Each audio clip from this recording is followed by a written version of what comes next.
Bonjour, bonjour tout le monde. Alors, j'ai eu des problèmes techniques. Je vais avoir un entraînement à faire. Je pensais que ça allait être quelque chose de facile, de spontané.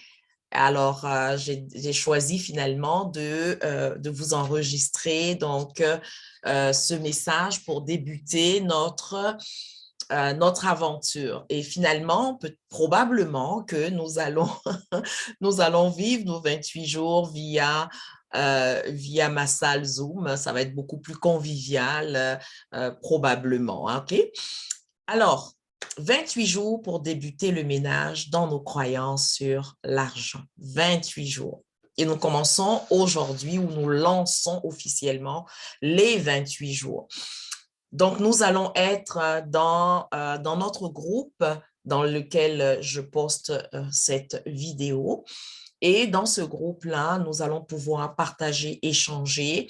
Je vais prendre un petit cours accéléré pour faire en sorte que ça soit vraiment, vraiment convivial et vraiment intéressant. Bienvenue, bienvenue à chacun et à chacune d'entre vous. Merci beaucoup. Alors, si vous êtes là, pour la majorité, c'est parce que vous avez donc le livre et nous allons, OK, regarder, faire le focus sur certains chapitres. Bienvenue encore dans ce programme de 28 jours. Faire le ménage. Faire le ménage de nos croyances. D'abord, lorsqu'il s'agit de faire le ménage, j'ai eu des synonymes, OK? Puis là, je vais vous inviter à regarder les mots qui spontanément vous viennent lorsque vous entendez cette expression-là, le ménage, OK? Alors, pour moi, et ce que je vous propose, faire le ménage, c'est comme désencombrer.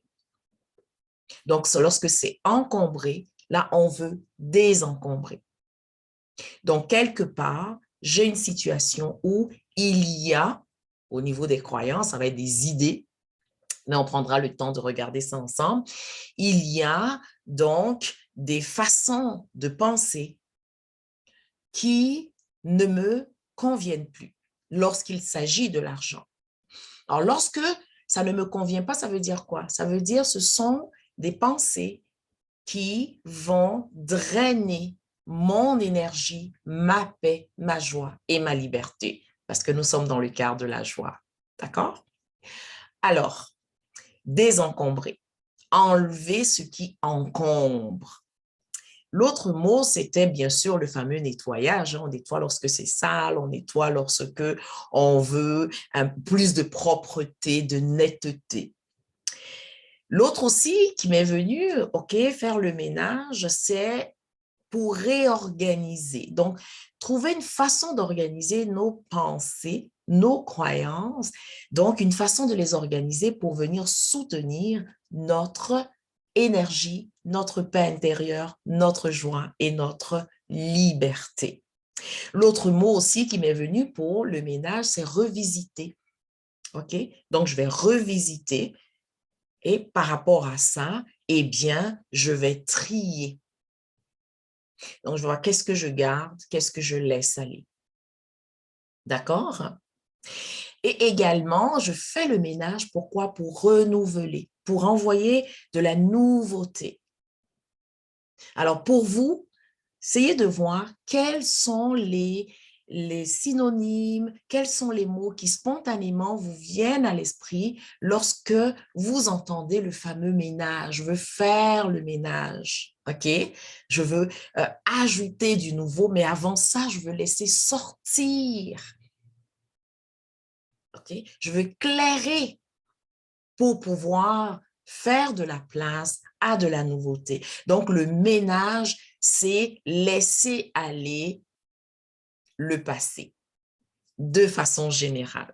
D'accord?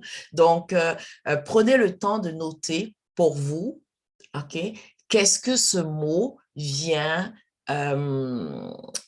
réveiller en vous. Ensuite, on fait le ménage, mais on fait le ménage de quoi? on va faire le ménage de nos croyances. Avant d'arriver sur nos croyances sur l'argent, OK, juste prenez un petit moment et regardons ensemble.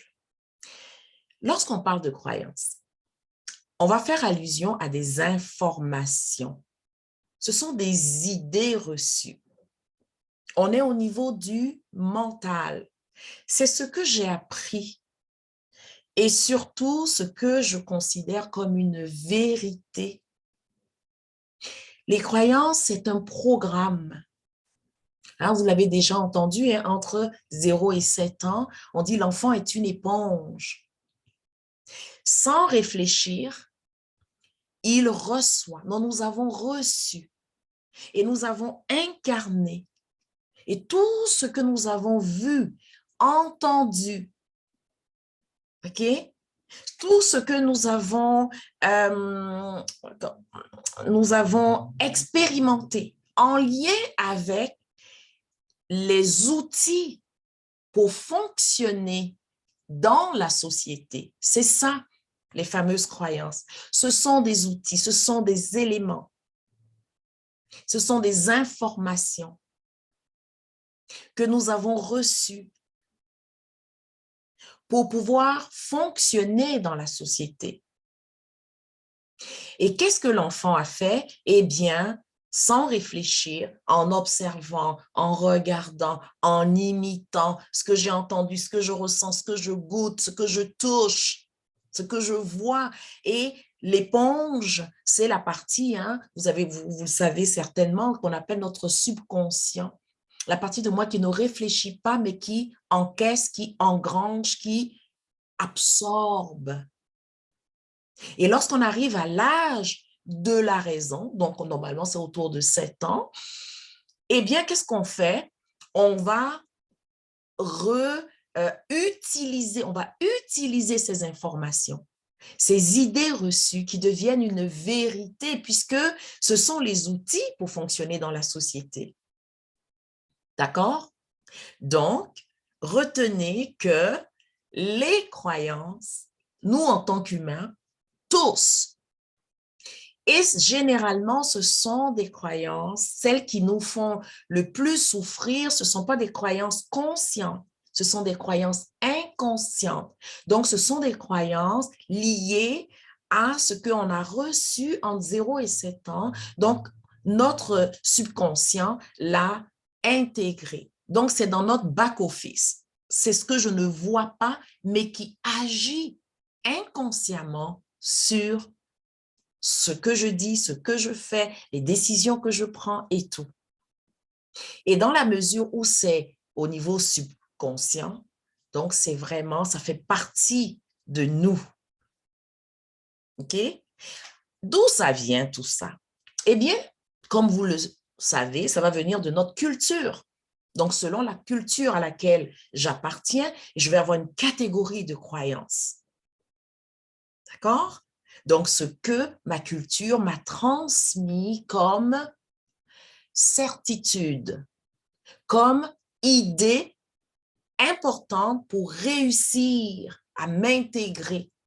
Donc, bien sûr, mon éducation, que ce soit ce que j'ai reçu de ma famille, que ce soit mon éducation scolaire, tout ça, OK, les croyances vont venir de là également. Donc, lorsque j'étais enfant, c'est beaucoup plus lourd parce que c'est au niveau de mon subconscient. Et lorsque je commence, là, je m'en vais à l'école et tout, bon, on rajoute de nouvelles croyances et de nouvelles croyances. Et ce sont des certitudes. Voici comment on fait, voici ce qu'il faut, voici ce qu'il ne faut pas. Est-ce que vous vous retrouvez dans ça? Donc, à l'école, mes parents, mes amis, OK? Si je n'ai pas grandi avec mes parents, avec toutes les personnes avec qui, OK, qui avaient l'autorité pour me montrer les choses et tout, leur vérité à eux, eh bien, j'ai pris ça avec moi.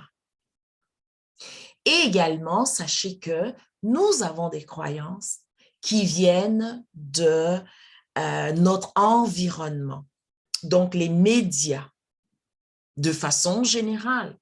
Ce que je regarde à la télé, lorsque je vais au cinéma, donc, tout ce qui médiatiquement est transmis, ce sont des croyances. Eh bien, ça aussi, je le prends.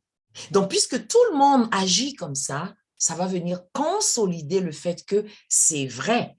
Puisque tout le monde agit comme ça, donc c'est sûr que c'est vrai. D'accord? Donc, retenez que les croyances, ce sont des outils, sont des éléments qui vont me permettre de fonctionner dans la société. Eh bien, ces éléments qui vont me permettre de fonctionner dans la société vont être connectés à ma famille, ma culture, mes amis, OK? Et ainsi de suite. Donc, je baigne dans un environnement qui va soutenir ces croyances-là. Je reprends quelques exemples avec vous avant d'arriver à l'argent. Au niveau de la beauté, eh bien, il y a des croyances au niveau de la beauté. On va trouver que ceci est beau, ceci n'est pas beau. Par rapport à quoi? Par rapport au regard de ma culture, de mon éducation, par rapport au regard de ma famille, de mes amis. Donc, je prends pour vérité, ceci est beau, ceci est laid. Au niveau de l'alimentation également, il y a des croyances. Et ce sont des croyances qui vont être, on commence avec la famille, mais après on s'en va au niveau de la société. Et après on s'en va au niveau de l'éducation.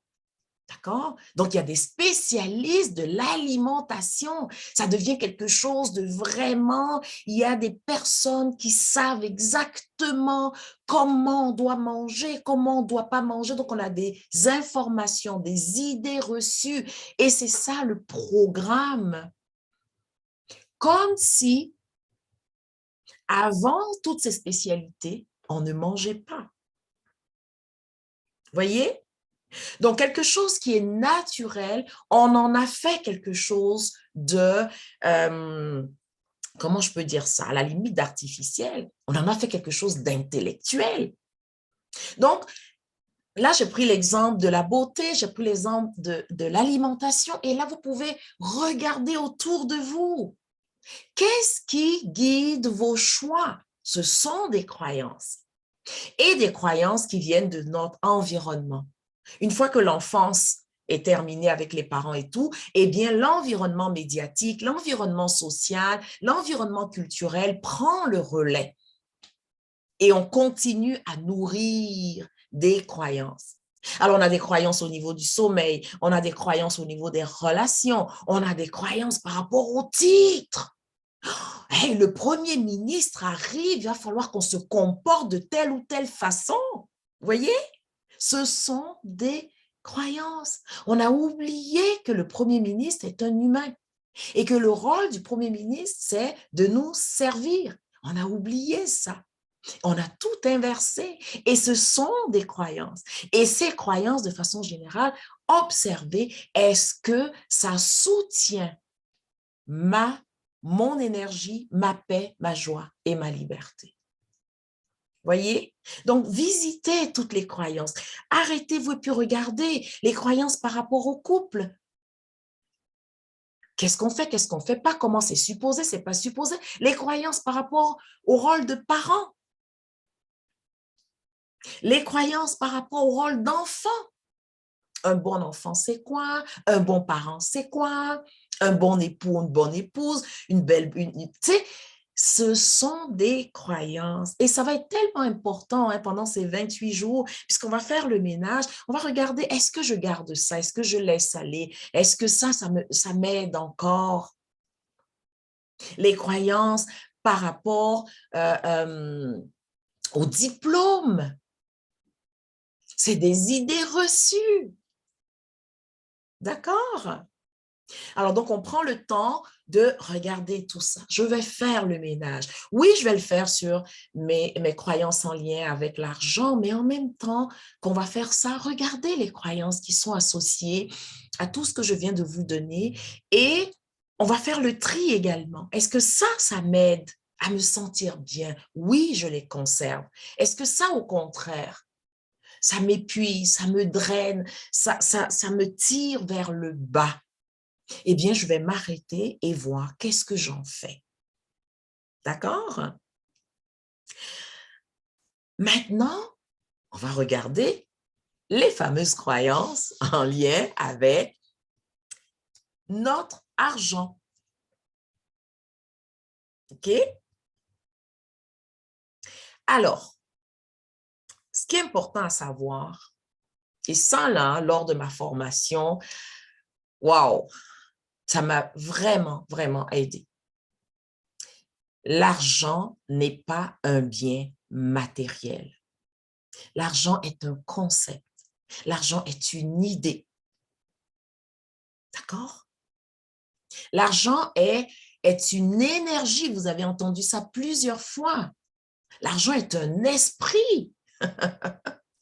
L'énergie, on ne voit pas l'énergie, mais on est capable de sentir l'impact de l'énergie.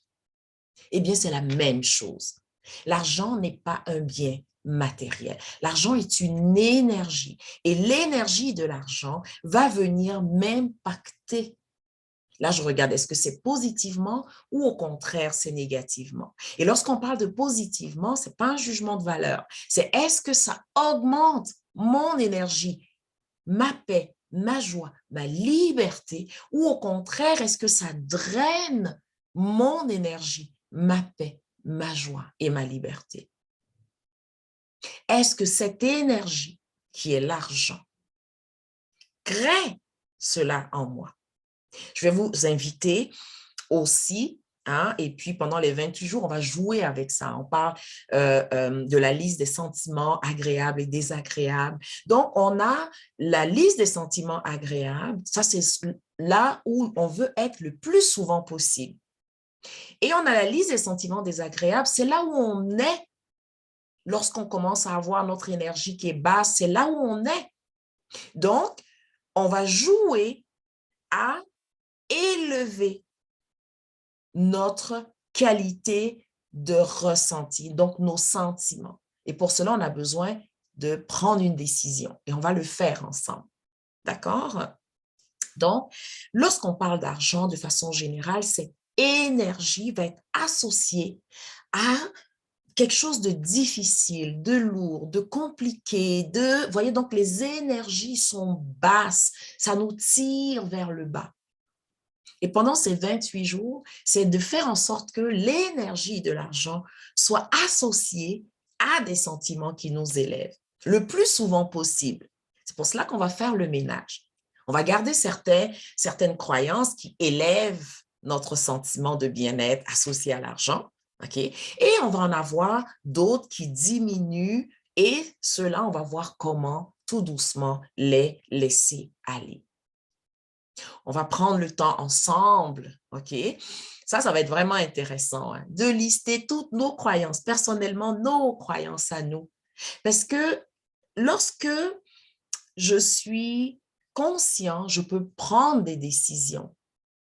Et c'est ça que je veux que nous fassions ensemble pendant ces 28 jours. Amusons-nous, amusons-nous à nous délester de ce qui nous alourdit et à laisser rentrer tout ce qui vient nous faire du bien. D'accord? Donc, lorsqu'on pense à l'argent, lorsqu'il est question d'argent, est-ce que c'est quoi les sentiments associés? Donc, je vais vous inviter à, euh, à les noter, d'accord? À les noter pour que nous puissions ensemble trouver la façon, je vais vous proposer des petits jeux pour les laisser aller dans l'amour. OK? Donc, toutes les croyances, hein, les fausses croyances, on pense que, oh, vous savez, le fameux, si j'avais de l'argent, je ferais et je serais. Ça, c'est des fausses croyances également. Il n'y a pas assez d'argent. C'est faux parce que ce n'est pas un bien matériel. OK? Donc, c'est ce que nous allons regarder ensemble pour ne pas avoir à continuer à entretenir, OK, ces sentiments de mal-être associés à l'argent. D'accord? Et le dernier point, pour ouvrir ce 28 jours, c'est que l'argent est une création purement humaine. Purement humaine. Donc, cet outil que nous utilisons dans nos transactions, c'est nous les humains qui l'avons créé. Et il est important seulement à nos yeux. Il a de la valeur seulement à nos yeux. L'exemple que je donne souvent, c'est vous prenez votre animal de compagnie et vous déposez plein de billets, ben, il va s'asseoir dessus. Il va passer, il va faire aucun cas de ça. Donc, c'est important, okay, de savoir que l'argent a de la valeur seulement à nos yeux, à nous. Donc, c'est à nous de lui donner sa juste place. C'est à nous de choisir comment nous voulons l'utiliser et c'est à nous de récupérer notre pouvoir par rapport à lui pour pouvoir l'utiliser de la bonne façon. D'accord? Donc, nous allons regarder tout cela ensemble pendant nos 28 jours par rapport au ménage que nous allons faire. D'accord? Donc, je vous dépose cette introduction et nous allons ensemble, donc d'un dimanche à l'autre, je vais vous apporter de nouveaux éléments et tout. Et dans notre groupe, nous allons placer de plus en plus d'informations. Hein? Les informations, là, on va pouvoir, ah, ça c'est une croyance, on va la défaire. Ah, tiens, on en a repéré une autre. Ah, ben voici une autre. Et ensemble, on va commencer déjà à les mettre au grand jour. Et avec les exercices que je vais vous proposer, on va laisser aller certaines de ces croyances pour tranquillement, tranquillement nous sentir de mieux en mieux lorsqu'il est question d'argent. Tellement bien, nous sentir tellement bien que nous pourrons facilement nous connecter à notre prospérité. Ça veut dire c'est nous qui générons cette certitude qu'il y en aura toujours parce que c'est la vérité. OK? Vous avez expérimenté. Même lorsque vous avez pensé qu'il n'y en avait pas, il y en a toujours eu. Donc, c'est tout ce que nous allons ensemble positionner.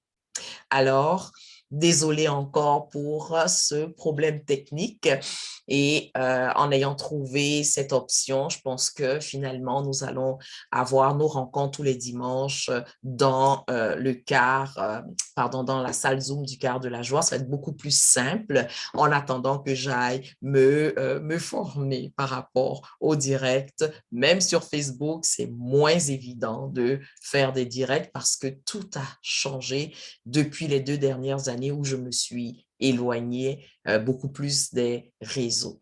Alors, bienvenue encore dans cette belle aventure et d'ici notre prochaine conversation, que la joie de vivre soit votre seul et unique but et gardez à l'esprit que votre vie, c'est votre œuvre. Assurez-vous d'en faire un véritable chef-d'œuvre en profitant au maximum de ce 28 jours et dans notre groupe, osez poser, demander, OK? Avançons ensemble, d'accord? Alors, je vous dis, rendez-vous dans le groupe.